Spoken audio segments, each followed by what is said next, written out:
નમસ્કાર વિદ્યાર્થી મિત્રો, આજે આપણે એક્સરસાઇઝ ના એક્ઝામ્પલ ની આપણે ચર્ચા કરીએ. તો એની અંદર ફર્સ્ટ આપણને આપેલો છે 1.2. અહીં આપણને એક્ઝામ્પલ કે Na2SO4 માં રહેલા જુદા જુદા તત્વોના દર ટકા ગણો.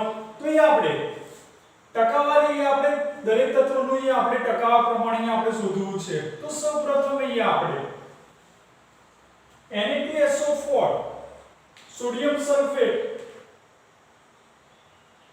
કે જેનું આપણે આણ્વિક દળ આપણે કેલ્ક્યુલેટ કરીએ.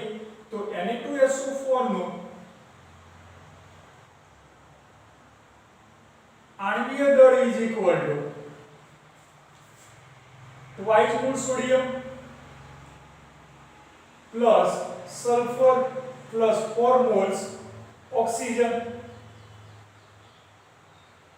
સોડિયમ કે જેનું આપણે માસ આપણે જાણીએ છીએ 23, સલ્ફર 32 અને ઓક્સિજન 16 ગ્રામ.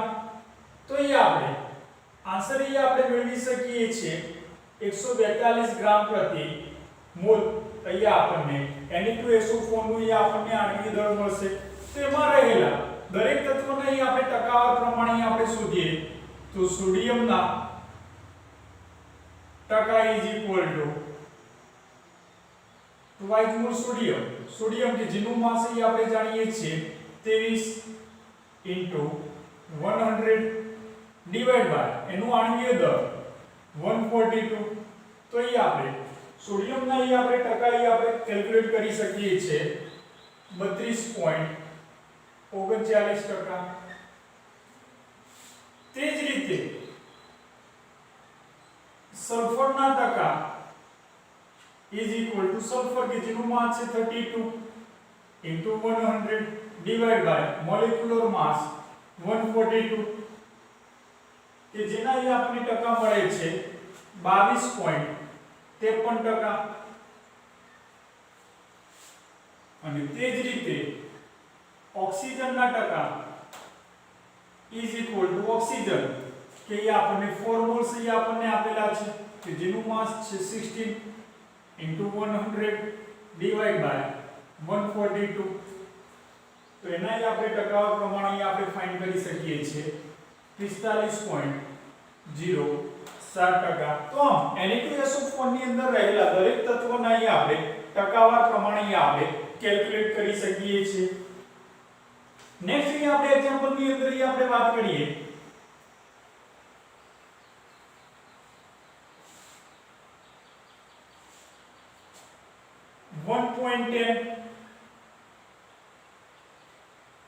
જે મોસ્ટ આઈમ્પી એક્ઝામ્પલ છે કે ઇથેનના 3 મોલમાં નીચેનાની ગણતરી કરો. ફર્સ્ટ આપણને આપેલું છે કાર્બન પરમાણુના મોલની સંખ્યા.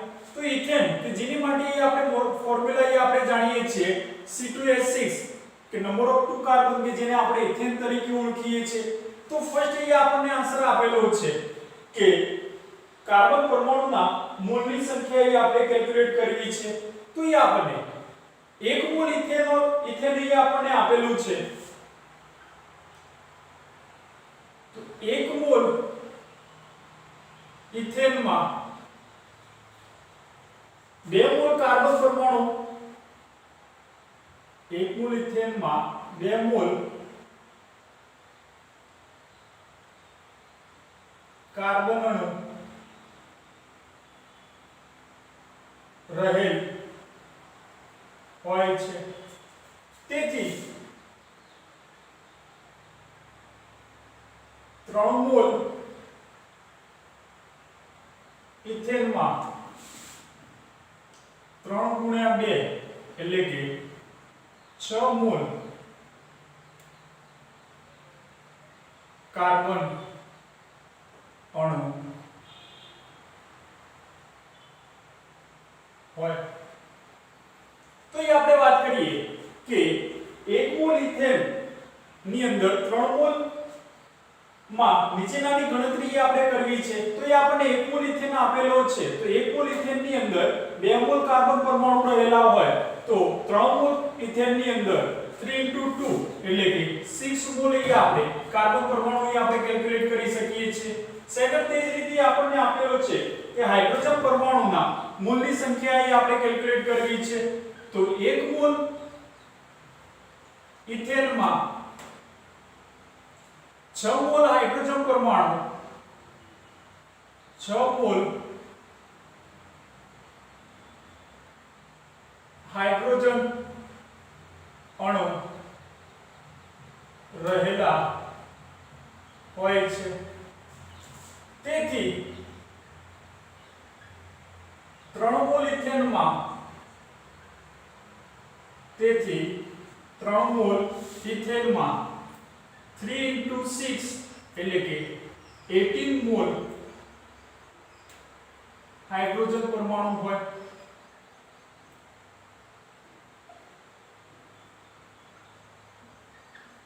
કે 1 મોલ ઇથેનની અંદર 6 મોલ હાઇડ્રોજન પરમાણુ રહેલા છે. તો 3 મોલ ઇથેનની અંદર કેટલા થશે? 6 into 3 એટલે કે 18 મોલ હાઇડ્રોજન પરમાણુ થશે. અને થર્ડ એ આપણને આપેલું છે કે ઇથેનના અણુની સંખ્યા કેટલી થશે? તો ઇથેનના અણુની સંખ્યા એ આપણે ફાઇન્ડ કરવી છે. તો 1 મોલ ઇથેન કે જેની અંદર 6.022 ગુણ્યા 1023 અણુઓ રહેલા હોય તો 3 મોલ ઇથેનમાં કેટલા થશે? તો 3 into 6.022 into 1023 તો એ આપણને આન્સર મળશે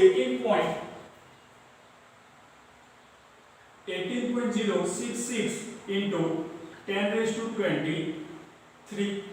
અહીંયા આપણે આન્સર કલેક્ટ કરી શકીએ છીએ.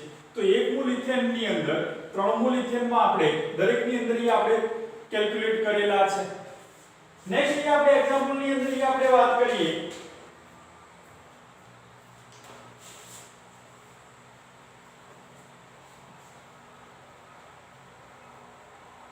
એક્ઝામ્પલ નંબર 1.11 જે પણ મોસ્ટ આઈએમપી છે કે જો 20 ગ્રામ ખાંડ પૂરતા પ્રમાણમાં પાણીમાં ઓગાળી અંતિમ કદ 2 લિટર કરવામાં આવ્યું તો ખાંડની સાંદ્રતા મોલ પર લિટરમાં ગણો.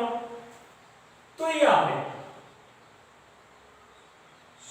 ખાંડ એ આપણને આપેલી છે કે જેની આપણે મોલારિટી આપણે ફાઇન્ડ કરીએ તો મોલારિટી ઇઝ ઇક્વલ ટુ દ્રાવ્યના મોલની સંખ્યા ડિવાઇડ બાય દ્રાવણનું કદ લીટરમાં.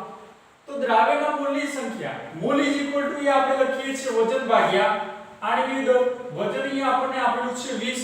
હવે અહીંયા સુગર એટલે કે ખાંડ અહીંયા આપણને આપેલી છે કે જેને માટે ફોર્મ્યુલા છે CtH22O11 કે જેને આપણે ખાંડ તરીકે ઓળખીએ છીએ કે જેનું આણ્વિક દળ અહીંયા આપણે જાણીએ છીએ 342 થશે. તો 342 into દ્રાવણનું કદ લીટરમાં તો એ આપણને દ્રાવણનું કદ એ આપણને 2 આપેલું છે. તો એ આપણને આન્સર મળશે 0.0292 મોલર એ આપણને થશે એની મોલારિટી. નેક્સ્ટ એ આપણે એક્ઝામ્પલ ની અંદર વાત કરીએ.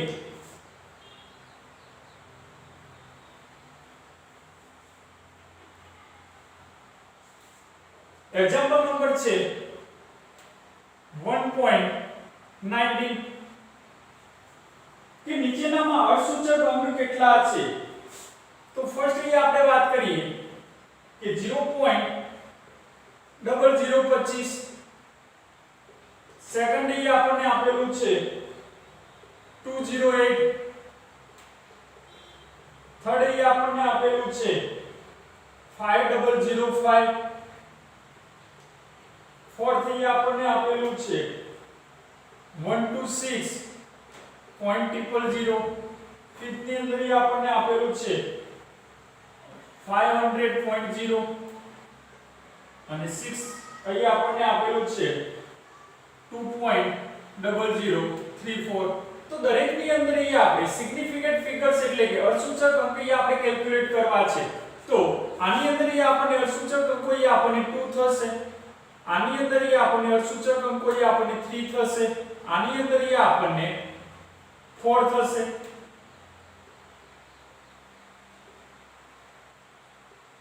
આની અંદર એ આપણને અર્ધસૂચક અંકોની સંખ્યા આપણને 3 મળશે, આની અંદર એ આપણને અર્ધસૂચક અંકોની સંખ્યા 4 મળશે અને આની અંદર એ આપણને અર્ધસૂચક અંકોની સંખ્યા એ આપણને 5 એ આપણે કેલ્ક્યુલેટ કરીએ છીએ. જે અગાઉની અંદર થિયરી પોર્શનની અંદર એ આપણે અર્ધસૂચક અંકો માટે એ આપણે નિયમોની ચર્ચા કરેલી છે. નેક્સ્ટ એ આપણને એક્ઝામ્પલ આપેલો છે 1.29 કે એક દ્રાવણ જેમાં ઇથેનોલના મોલ અંશ 0.040 છે તે દ્રાવણમાં ઇથેનોલની પાણીમાં મોલારિટી ગણો. પાણીની ઘનતા એ આપણને 1 આપેલી છે. તો એ આપણે વાત કરી શકીએ કે 1 લિટરમાં રહેલા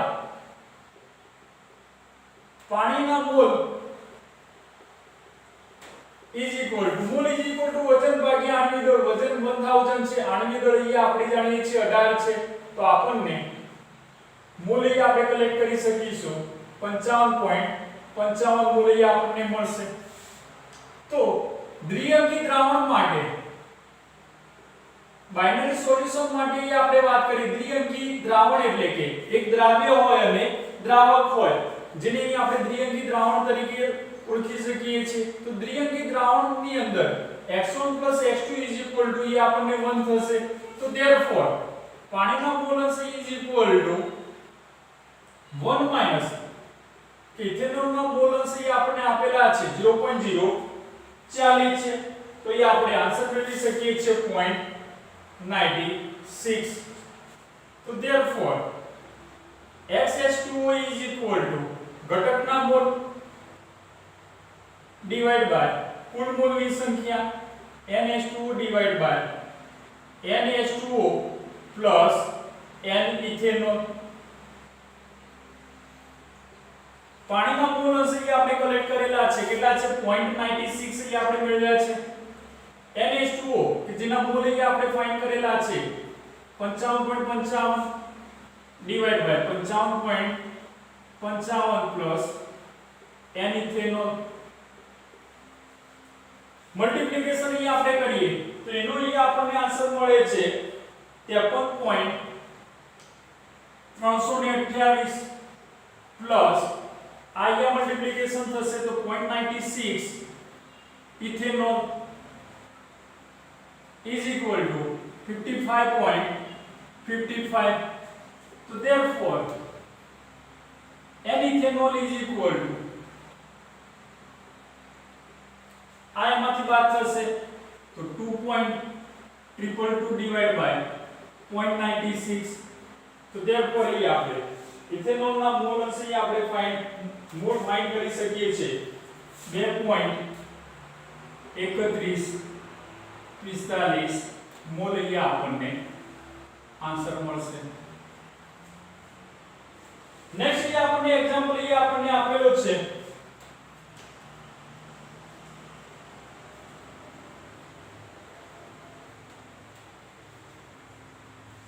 1.32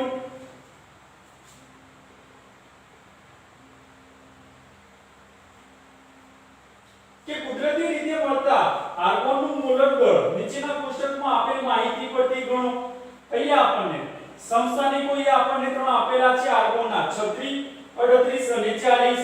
એના મોલર દળ પણ આપેલી છે અને પ્રચુરતા એટલે કે એની ટકાવારી પ્રમાણ પણ અહીંયા આપણને આપેલા છે. તો એની ઉપરથી આપણે સરેરાશ આપણે આણ્વીય દળ આપણે ફાઇન્ડ કરવું છે. તો અગાઉ આપણે થિયરી પોર્શનની અંદર પણ આપણે એવરેજ એટોમિક માસ આપણે કેલ્ક્યુલેટ કરેલું છે.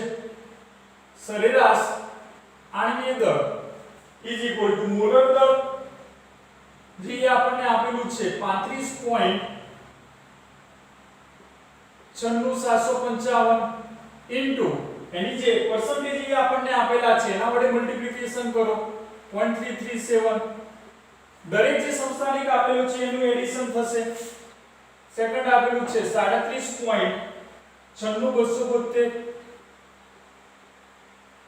ઇન્ટુ 0.063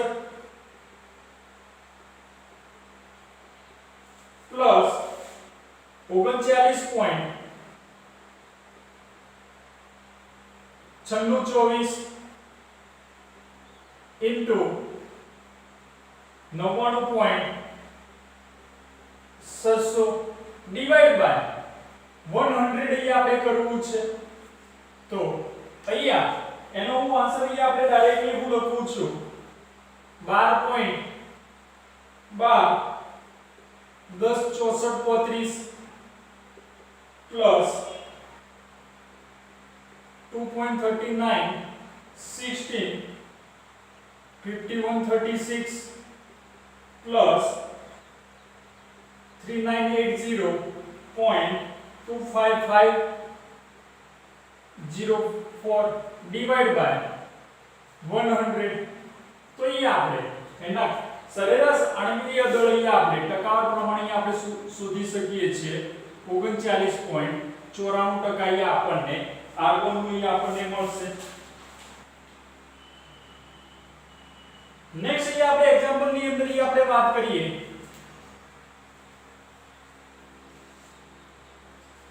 એક્ઝામ્પલ નંબર છે 1.36 જે મોસ્ટ આઈમ્પી આપણને એક્ઝામ્પલ અહીંયા આપણને આપેલો છે કે પ્રયોગશાળામાં MnO2 ની જલીય HCl સાથે નીચે પ્રમાણે પ્રક્રિયા કરી ક્લોરીન બનાવવામાં આવે છે તો 5 ગ્રામ MnO2 સાથે મેગ્નેટિક ડાયોક્સાઇડ સાથે HCl ના કેટલા ગ્રામ પ્રક્રિયા કરશે તો એ આપણને રિએક્શન અહીં આપણને આપેલી છે કે 4 mall HCl plus MnO2 that gives twice more H2O plus MnCl2 plus Cl2 તો એ આપણે વાત કરીએ કે MnO2 ની જલીય HCl સાથે એ આપણે પ્રક્રિયા કરવામાં આવે છે તો 5 ગ્રામ MnO2 સાથે HCl ના કેટલા ગ્રામ પ્રક્રિયા કરશે તો એ આપણે વાત કરીએ કે 4 ગ્રામ HCl કે જેનું આણ્વીય દળ આપણે જાણીએ છીએ 36.5 ગ્રામ છે MnO2 કે જેનું અહીંયા આપણને આણ્વીય દળ થશે 87 ગ્રામ થશે તો એ આપણે લખી શકીએ કે 87 ગ્રામ MnO2 સાથે 4 ગુણ્યા 36.5 HCl પ્રક્રિયા કરે છે તો એ આપણે 5 ગ્રામ MnO2 માટે કેટલા થશે તો therefore 5 into 4 into 36.5 divided by 87 તો એ આપણે આન્સર એ આપણે મેળવી શકીએ છીએ 8.39 ગ્રામ HCl પ્રક્રિયા કરશે તો વિદ્યાર્થી મિત્રો અહીંયા આપણે એક્સરસાઇઝ ની અંદર અહીંયા આપણે અમુક અહીંયા આપણે એક્ઝામ્પલ ની અહીંયા આપણે કેલ્ક્યુલેશન કરેલી છે તો એ આપણે એક્સરસાઇઝ અહીંયા આપણે કમ્પ્લીટ કરીએ છીએ હવે નેક્સ્ટ લેક્ચર ની અંદર એના MCQs વિશે આપણે ચર્ચા કરીશું થેન્ક યુ